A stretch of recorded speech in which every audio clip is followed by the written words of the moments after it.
نبی علیہ السلام نے فرمایا کہ اگر کبیرہ گناہوں سے بچا جائے تو ایک نماز سے دوسری نماز، ایک جمعے سے دوسرا جمعہ اور ایک رمضان سے دوسرا رمضان درمیان کے تمام گناہوں کا کفارہ ہے۔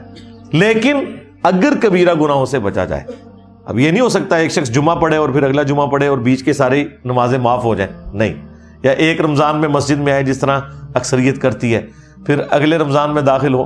تو نبی علیہ السلام نے ساتھ ہی فرمایا کہ اگر کبیرہ گناہ اس نے نہ کیے تو باقی گناہ تو معاف ہو جائیں گے اعمال کی برکت سے، لیکن کبیرہ گناہ جو ہے وہ صرف توبہ سے معاف ہوتے ہیں۔ یہ ذہن میں رکھیے گا، کبیرہ گناہ آٹومیٹکلی نیکیاں کرنے سے معاف نہیں ہوتے۔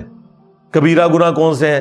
سب سے کبیرہ گناہ شرک، جھوٹ بولنا، وعدہ خلافی کرنا، غیبت کرنا، چغلی کھانا، جادو کرنا، ماں باپ کی نافرمانی، قتل ناحق، یہ سارے بڑے بڑے جتنے گناہ ہمارے علم میں، یہ سب کے سب کبیرہ گناہ ہے۔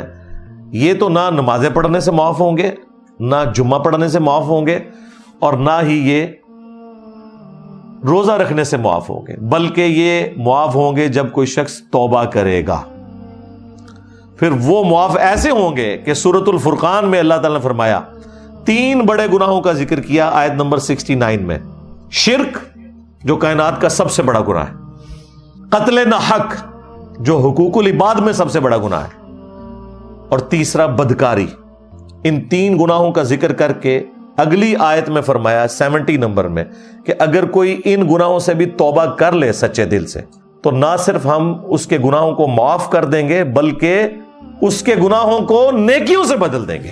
اللہ اکبر کبیرہ والحمد للہ کثیرہ وسبحان اللہ بکرۃ واصیلا۔ لہذا اللہ تعالیٰ سے کسی نے کٹی نہیں کبھی کرنی۔ ہاں، یہ ذہن میں رکھیے گا۔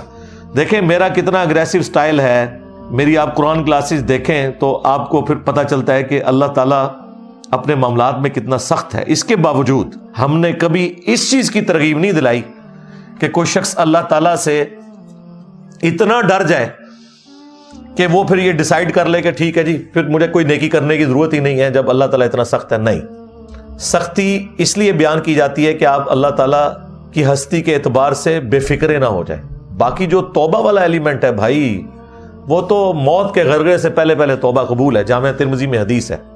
لیکن کسی کو یہ پتہ تو نہیں کس وقت موت آ جائے، اس لیے پوری زندگی آپ نے اس طرح گزارنی ہے۔ وَلَا تَمُوتُنَّ إِلَّا وَأَنْتُمْ مُسْلِمُونَ، جو قرآن میں ہے، دیکھنا تمہیں موت نہ آئے مگر اس حال میں کہ تم تابع فرمان ہو کر مرنا، ہر وقت تیاری رکھنی ہے۔